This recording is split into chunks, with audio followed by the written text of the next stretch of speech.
오늘도 예배에 나오셔서 함께 말씀을 듣고 주님 앞으로 나아가는 우리 모두에게 주님의 큰 축복이 있을 걸 믿습니다. 날씨가 정말로 많이 추워졌죠. 이 추운 날씨에도 그 날씨를 뚫고 예배에 나아오신 우리 성도님들께 주님께서 큰 은혜 부어주실 줄로 믿습니다. 어렸을 때 저는 12월을 되게 좋아했습니다. 하얀 눈이 내리고 풍경이 예쁘게 변하고 이런 것들을 보는 게 너무 아름답잖아요. 그리고 눈이 펑펑 내리는 날에는 친구들이랑 나가서 눈싸움도 하고 눈사람도 만들고 막 이런 눈놀이 하는 게 굉장히 많기도 하고 즐겁기도 했습니다. 근데 이런 날들도 좋았지만 12월 하면 역시 모든 어린이들이 기다리는 날이 하나 있죠. 바로 크리스마스가 있었습니다. 그 크리스마스 때문에 저는 12월을 되게 좋아했습니다. 산타클로스와 요정들이 전 세계를 돌아다니면서 아이들에게 선물을 나눠준다는 이 현대 판타지는 아이들에게는 꿈을, 어른들에게는 큰 귀찮음을 나누어 주었죠. 저는 어렸을 때부터 교회를 다녔기 때문에 사실 산타클로스를 믿지는 않았습니다.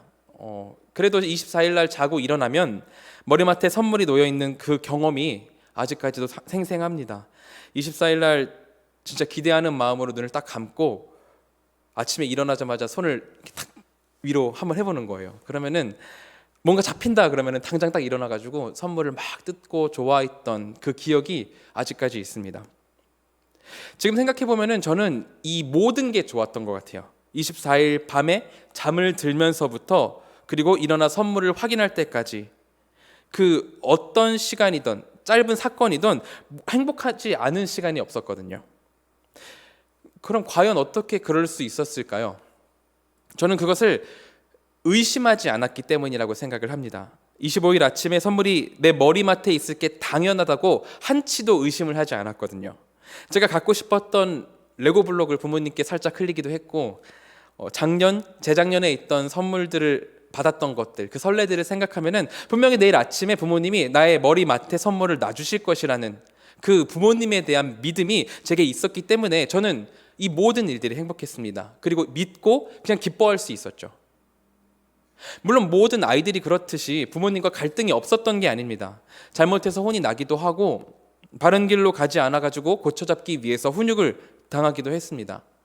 그 모든 훈육들이 혼나는 당시에는 섭섭하긴 했습니다. 기껏해야 10살 그 내외였으니까요. 아이의 입장에서는 어른들의 생각을 뒤쫓기가 좀 어렵잖아요. 그렇기 때문에 혼나는 그 당시는 되게 섭섭할 수 있습니다. 제 동생이 어렸을 때 제가 기억나는 사건이 하나 있는데 제 동생이 가위를 가지고 놀다가 굉장히 어린 나이였는데 아무도 못 보는 사이에 가위를 집어들었던 거죠. 가위를 가지고 놀다가 입술을 얇게 베인 적이 있습니다. 그 이후로 부모님은 제 동생에게 가위를 절대로 쥐어주지 않았습니다. 동생은 가위를 주지 않는다며 울고 불고 떼쓰고 섭섭해했지만 동생을 위해서는 가위를 주지 않는 것이 최선의 방법이었거든요. 지금 당장 내가 하고 싶은 것을 할 수 없다고 떼를 쓰고 울어도 그 아이에게는 가위를 주지 않는 게 최선의 방법이었습니다. 이렇게 어린아이의 입장에서는 당장의 훈육이 섭섭할 수는 있습니다. 내게 왜 이 모든 일들을 당장 해주지 않는 거지? 내가 이게 하고 싶은데 왜 나를 이걸 하지 못하게 만드는 건지 하면서 섭섭해할 수 있어요. 하지만 이 모든 게 지나고 난 이후에 나에게 행해줬던 그 모든 훈육들이 부모님이 나를 싫어해서 그런 게 아니라 부모님이 나를 사랑하셔서 나에게 이런 일을 했구나라는 것을 어린 아이들도 충분히 알 수가 있습니다. 우리 유년부 친구들만 해도 아이들하고 이런저런 이야기를 하다 보면은 어쩜 이렇게 속이 깊고 생각이 깊은지 모를 때가 있어요.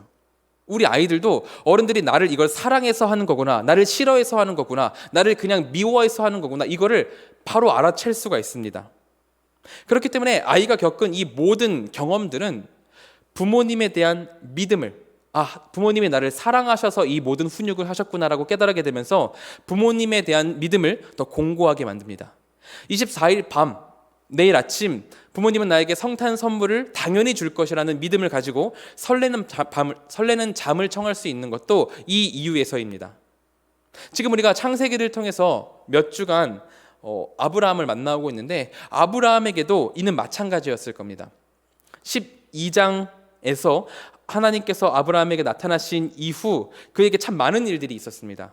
아내를 동생으로 속여서 다른 왕들에게 빼앗길 뻔한 적이 있었고 그냥 빼앗길 뻔한 것만이 빼앗길 뻔했다 되찾았다 이런 개념이 아닙니다.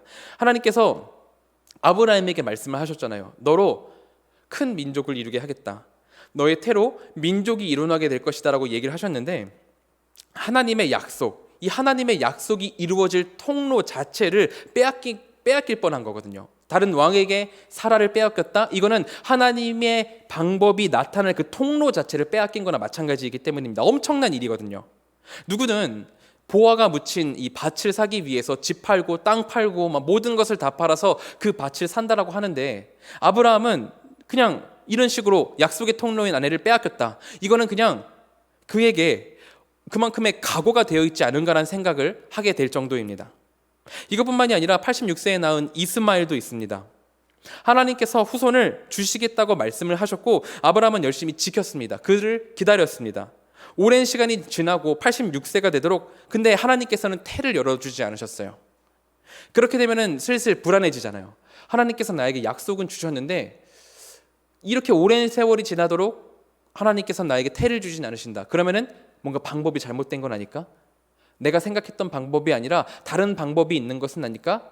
이런 의심을 하게 됩니다. 자기는 86세고 아내는 70세가 넘어가고 있는데 아이를 낳는 게 가능한가? 이런 의심들이 계속해서 불어났을 겁니다. 그냥 내 유익을 위해서만 하는 것이 아니라 하나님의 일을 위해서 지금 기다리고 있는 건데 하나님의 일이 여기서 막히는 것이 아닌가 하는 이런저런 의심들이 계속 가능했을 겁니다. 그래서 사라가 생각해낸 게 자신의 여종 하갈을 아브라함에게 주는 것이었고, 아브라함도 이를 좋게 여겨서 하갈에게서 이스마엘을 낳게 되죠. 86세에 아이를 낳는다는 것 그 자체도 굉장히 어려운 일이기 때문에 이게 하나님의 축복이다라고 생각을 했을 겁니다. 하나님께서 의도하신 것은 그게 아니었음에도 불구하고 그는 이렇게 자신의 생각, 자신의 방법을 가지고 하나님을 전적으로 신뢰하지 못하는 모습을 보여왔던 거죠. 하지만 이런 와중에도 하나님께서는 아브라함을 놓지 않으셨습니다. 왕들에게 빼앗긴 아내 사라를 되찾아오고 아브라함에게 나타나셔서 그를 위로하고 비전을 보이시면서, 아브라함아, 나의 뜻은 이런 거란다. 너와 사라에서 낳은 그 아이를 통해서 내 민족을 만들어 갈 것이란다고 충분하게 친절하게 말씀을 주셨습니다. 마치 어린아이를 다루도 때로는 혼을 내시기도 하시고 때로는 어루만지시면서 아브라함으로 서서히 눈을 들어서 하나님만을 바라보도록 인도하셨던 거죠. 이 모든 사건들, 아브라함이 좌충우돌하면서 겪은 이 모든 사건들을 들어 사용하셔가지고 사람이 믿음을 가지고 하나님을 바라볼 때, 하나님께서 진정한 해답을 가지고 하나님을 바라볼 때, 사람이 이 진정한 해답을 바라면서 하나님을 바라볼 때 하나님께서 그에 마땅한 진정한 해답을 주시고 기쁨을 주신다는 그 가르침을 오늘 이 구절들을 통해서, 아브라함의 이야기를 통해서 우리에게 알려주고 계신 겁니다. 이렇게 아브라함이 100세가 되고 사라가 90세가 되던 그날, 하나님은 드디어 둘 사이에 약속의 답이 되는 한 아이를 안겨주셨습니다. 아브라함은 그동안 자신을 인도해 오신 하나님의 약속으로 받은 이 아이의 이름을 웃음이라는, 이삭이라는 이름을 지어줬죠. 아내를 2번 빼앗길 뻔하고 자신의 방법으로 이스마엘을 낳는 좌충우돌, 이 모든 것들을 겪고 나서야 하나님에 대한 든든한 믿음을 가지게 되고 그 믿음의 응답으로 이삭, 웃음을 안게 되었던 겁니다. 저는 현대를 살아가는 우리에게도 이런 믿음이 있어야 한다고 생각을 합니다. 이미 하나님께서 우리에게도 기쁨의 날들을 보증해 주셨거든요. 먼저 구원을 우리에게 약속을 하셨고 하늘나라의 시민이 될 것을 약속하셨습니다. 미래에 우리가 이 구원을 맛보고 하늘나라의 시민으로서, 하늘나라의 백성으로서 주님을 찬양하면서 기쁘게 살아갈 수 있다는 것이 거짓이 아니라 확실하게, 무엇보다도 확실하게 보증이 되어 있다는 겁니다. 이 약속이 성취된 날, 그날 우리는 얼굴 가득 웃음꽃을 피우면서 나의 주 하나님을 직접 바라보는 영광을 만끽하게 될 것입니다. 이 약속이 거짓이 아니라는 거, 우리 하나님께서는 충분히 이 약속을 이루어내실 수 있다는 거, 이 모든 것들을 우리가 잘 알고 있잖아요. 그렇기 때문에 우리는 이 선물이 나에게 올지 안 올지, 내일 머리맡에 이 선물이 있을지 없을지를 걱정하고 근심하지 않아도 됩니다. 기다리면은 당연히 기다리면 당연히 우리에게 도래할 것이기 때문이죠. 물론 이 믿음을 가지기까지 우리 삶 가운데 여러 가지 자충우들이 있을 겁니다. 믿음의 아버지라 불렸던 아브라함조차도 굉장히 많은 일들을 겪고 하나님께서 불쾌해 하실 만한 그런 일들을 행했었으니까요. 하지만 여기서 아브라함이 우리와 달랐던 것, 자충우돌하지만 똑같이 자충우돌했지만 우리랑 달랐던 것이 있다면 그것은 그가 이 모든 잘못과 일들을 겪고 낙심하고 쓰러져 버린 것이 아니라 하나님의 약속을 향해 한 발자국 한 발자국씩 걸어 나갔다는 점입니다. 하나님은 성도들에게 일어날 모든 일들을 주권적으로 역사하셔서 선한 것으로, 그 일 자체는 약할 수 있고 그 일 자체는 나쁠 수 있지만 그 모든 것들을 엮어내셔가지고 선한 길로, 이 성도를 선한 것으로 인도해 지내시는 그런 분이십니다. 그런 주님께서 아브라함을 주님의 길로 인도하셨고 그는 그 길을 따라 걸어감으로 자신의 하나뿐인 아들도 하나님께 내어드릴 수 있는 그런 큰 믿음을 가진 하나님의 백성이 될 수 있었습니다. 그는 자신에게 일어난 모든 일들로 무너지고 쓰러져가지고 포기해버리는 것이 아니었습니다. 다만 나를 복이 되게 하시겠다는 그 약속, 그 놀라운 주님의 신실하신 약속을 따라서 주님의 약속에 맞는 사람으로 성장해 갔죠. 그리고 그렇게 하나님과 발맞춰 걸을 때 이삭, 웃음이라는 결과를 손에 얻게 된 것입니다. 우리는 당장 우리 앞에 놓인 일들로 인해서 절망하고 힘들어하곤 합니다. 하나님, 대체 나에게 왜 이런 일을? 하나님 싫어요. 이거를 빨리 바꿔주세요. 지금 앞에 있는 장애물을 당장 없애주십시오라고 당장의 눈앞에 있는 상황만을 모면하기를 기도합니다. 그리고 이 일을 겪을 때마다 이리저리 왔다 갔다 하면서 부화내동하죠. 하지만 어린아이가 다음날 부모님이 선물 주실 것을 의심 없이 믿는다면, 어린아이가 다음날 부모님께서 나에게 선물 주실 것을 의심 없이 믿는다면 당장 24일 오늘 하루 나에게 무슨 일이 있던 설레어 하고 신나하지 않겠습니까? 다음날 내가 선물 받게 될 것을 내가 굳게 믿는다면, 부모님께서 나에게 주실 것을 신뢰하고 믿는다면 24일 날 그 하루 조금 나쁜 일이 생겨도 그게 뭐가 대수겠어요? 이런 날은 부모님이 너 숙제 한 장 할 거 10장 해야 돼 이렇게 말을 해도 네 제가 하겠습니다 그렇게 말을 했을 거예요. 내일 나는 부모님이 나에게 주실 선물을 내가 당연하게 받을 것이다라는 이 믿음이, 그리고 이 약속이 예정되어 있기, 보장되어 있기 때문이죠.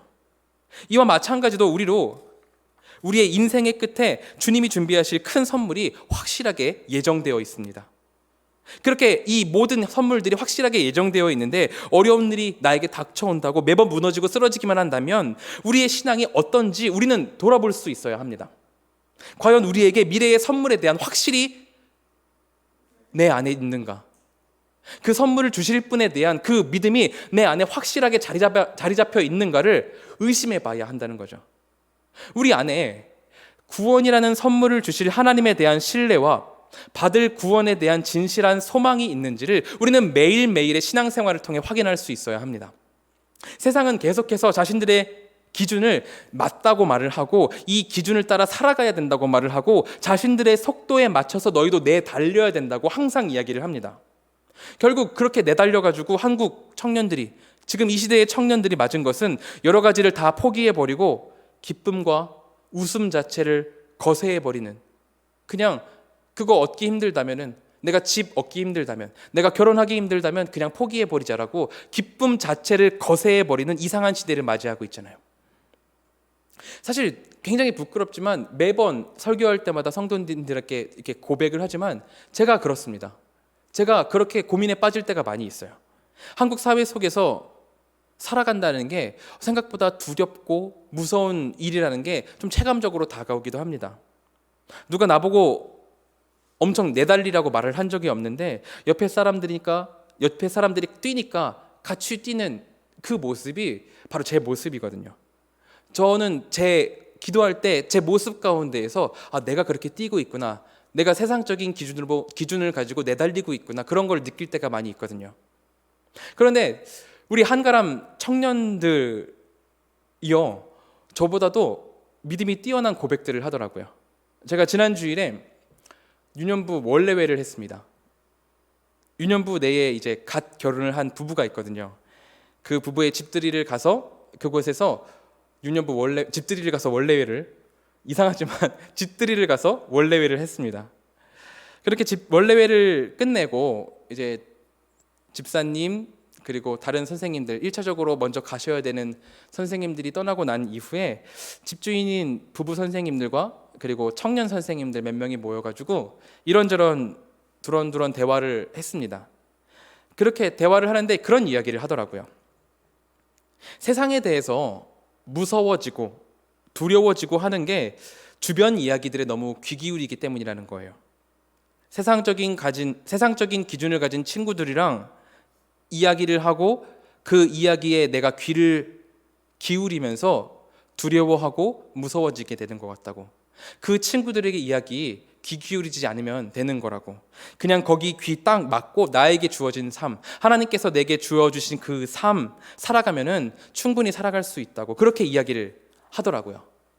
이 이야기를 한 그 청년만 그렇게 이야기를 하는 것이 아니라 그 자리에 있던 모든 사람들 모두 거기에 공감하는 것을 보았습니다.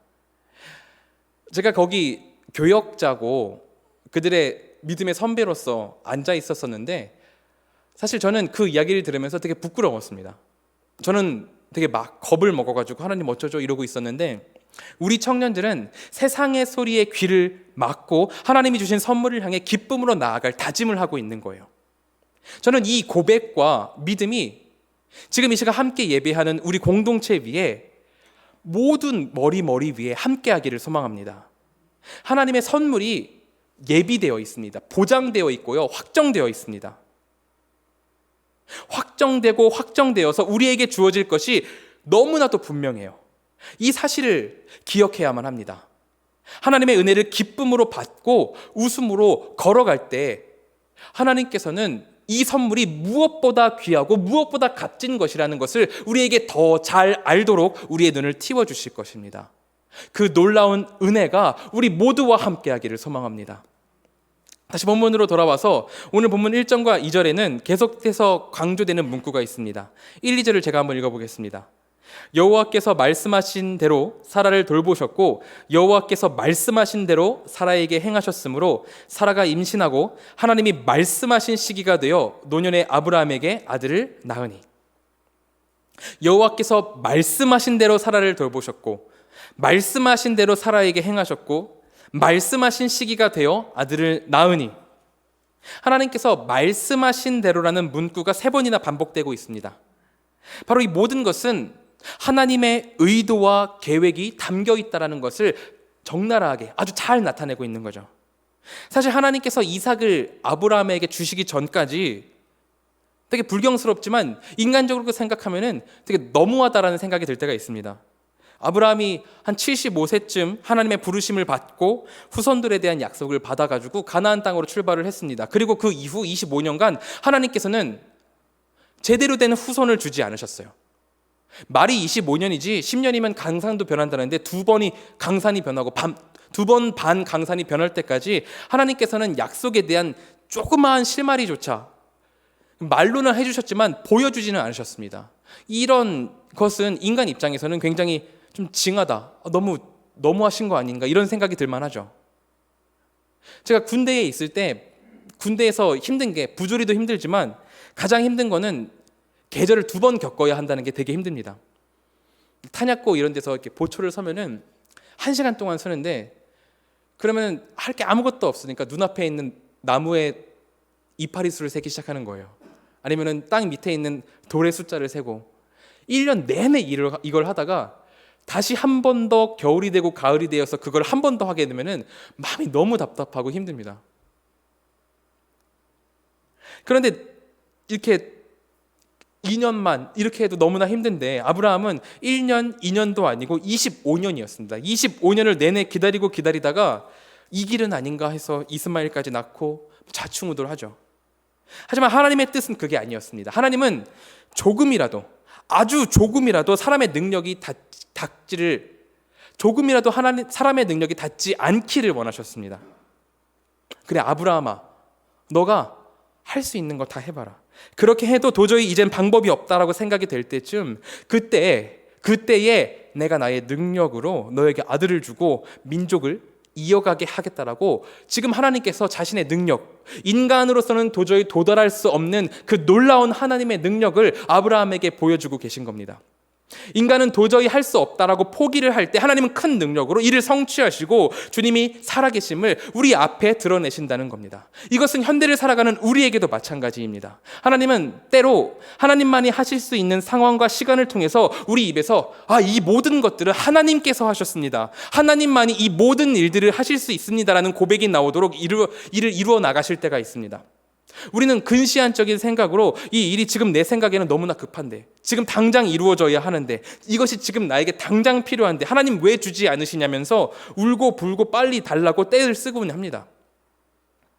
멀리서 봤을 때 이 상황을 멀리서 봤을 때, 그리고 시간이 지난 후에 봤을 때는 아무것도 아닌데 우리 스스로 이 고통 가운데로 빠져들어가지고 이 고통의 불구덩이로 빠져들어서 지금 당장 이걸 해내려면서 왜 안 들어주냐고 자해를 하곤 하죠. 하지만 우리는 이것을 이겨낼 수 있어야 합니다. 나를 죽이고 하나님의 뜻을 구하고 주님의 뜻대로 나아가려는 매일매일의 회개가 우리 안에 있어야 합니다. 나를 쳐서 주님께 복종하고 주님의 뜻을 따르도록 하는 그런 과정들이 우리 안에, 우리 스스로 안에 있어야 한다는 거죠. 그러나 이게 쉽지는 않습니다. 오늘 본문의 아브라함도 하나님께서 이삭을 주시며 응답을 하셨음에도 또 한 번 근심하고 걱정하는 모습을 보이고 있거든요. 21장 9절 10절을 보면 이렇게 나와 있습니다. 사라가 본즉 아브라함의 아들 애굽 여인 하갈의 아들이 이삭을 놀리는지라. 그가 아브라함에게 이르되 이 여종과 그 아들을 내쫓으라. 이 종의 아들은 내 아들 이삭과 함께 기업을 얻지 못하리라 하므로 아브라함이 그의 아들로 말미암아 그의 일이 매우 근심이 되었더니. 아브라함이 이삭을 낳았습니다. 그런데 그 이전에 낳았던 이스마엘이 이삭을 놀리고 있는 거예요. 여기서 이삭을 놀리다 할 때 이 놀리는 게 그냥 아이들 하듯이 뭐 에베베 이런 수준을 말하는 게 아닙니다. 일종의 언어 유희를 하고 있는 거예요. 히브리어로 보면 이삭의 이름이 이츠하크라고 하는데, 여기서 이스마엘이 이삭을 놀릴 때 어떤 단어가 나오냐면 메츠하크라고 나옵니다. 이츠하크를 메츠하크하고 있는 거예요. 하나님께서 하나님의 때에 주님의 방법으로 주신 약속의 결정체를 가지고 유희감으로 만들어가지고 언어 유희로 놀리고 있는 거예요. 하나님의 권위, 하나님의 약속의 결정체인 아들 이삭을 두고 언어 유희감으로 놀리고 있는 겁니다. 하나님을 조롱하고 있는 거죠. 이것은 아브라함에게 매우 큰 근심이 되었습니다. 이성적으로 생각하면은 하나님의 약속대로 큰 민족을 이루게 할 아이는 이삭이기 때문에 그냥 가르마를 잘 타가지고 이스마엘을 내쫓으면 되는 거였어요. 그냥 주님의 약속을 따르면 되는 거였죠. 하지만 사실 이게 쉽지는 않은 일이죠. 자신의 핏줄을 가진 아이입니다. 이삭 이전까지는 이 아이가 자신의 대를 이을 그런 아이로 보여졌었어요. 그렇게 생각을 했었다고요. 80대를 넘어가지고 겨우 얻은 아이입니다. 이스마엘도 그렇게 귀한 아이예요. 그 아이가 얼마나 예쁘고 마음이 같겠어요. 하지만 하나님은 이 구절 이후로 이스마엘을 어떻게 부르시냐면은 이름조차 부르지 않으십니다. 그냥 내 여종의 아들 이런 식으로만 부르시죠. 하나님은 확실하게 아브라함에게 이야기를 하고 계신 겁니다. 이삭에게서 나는 자라야 내 씨라 부를 것임이라. 이삭에게서, 너와 사라를 통해 낳은 그 이삭, 그리고 그 이삭을 통한 아이들에게만 한 민족을 이루게 할 것이고 내 씨라 부르게 할 것이라. 이렇게 말씀을 하고 계신 겁니다. 물론 그 이후에 하나님께서는 이스마엘에게도 한 민족을 이루게 하시겠다라고 그 뒤를 봐주시긴 하지만, 하나님이 약속하신 큰 민족은 오직 이삭으로 인해 이어질 것임을 하나님께서는 분명하게 말씀을 하십니다. 아브라함은 하나님의 이 말씀을 듣고 이스마엘을 집에서 내보내죠. 아꼈고 그로 인해 근심했지만 하나님의 말씀, 하나님의 비전을 이어가기 위해서 이스마엘을 내보내는 큰 결단을 여기서 하고 있는 겁니다. 바로 이것이 현대를 살아가는 우리 그리스도인들이 회복해야 될 모습이라고 생각을 합니다. 하나님의 약속을 기억하고 그 약속에 따라 기쁨으로 살아가는 것, 하나님이 주신 은혜 아래에서 행복을 누리면서 사는 것, 이 모든 것이 우리에게 큰 축복입니다. 하지만 동시에 하지만 동시에 하나님의 뜻이 나의 뜻보다 최우선이 되어가지고 지금 당장의 나의 욕심을 제하고 나의 욕심은 제해서 도려내서 쫓아버리고 내쫓아버리고 오직 하나님으로 바로 서는 그 고통, 내 생사를 찢어내가지고 고통스럽지만 하나님의 이름만으로 바로 서는 그 고통이 우리 안에 있어야 한다는 겁니다. 쉽지 않아요. 너무나도 어렵습니다.